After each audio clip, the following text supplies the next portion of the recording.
you see one agent that has access to a system, another agent that maybe have another access to another system, but they both write to the same file and they read with the same file, and they kind of like collaborate because we haven't brought that architecture to what's there.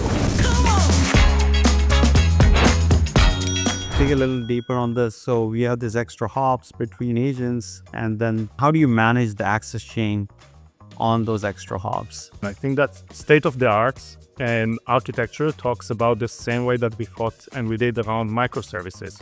So we said, okay, if we are having a microservice communication that needs to happen, we need to transfer from one microservice to another microservice the tokens that are associated with the access that we give to the first microservice. And to some extent, agents and the way that they are becoming are kind of a microservices. So one agent works with another one.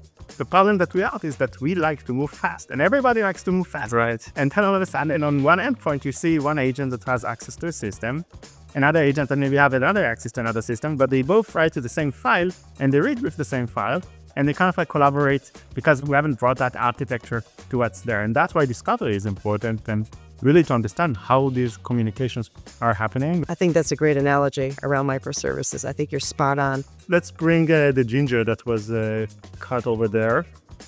Oh, you see the ginger? Yeah, let's put it in. Oh, That looks good. it does.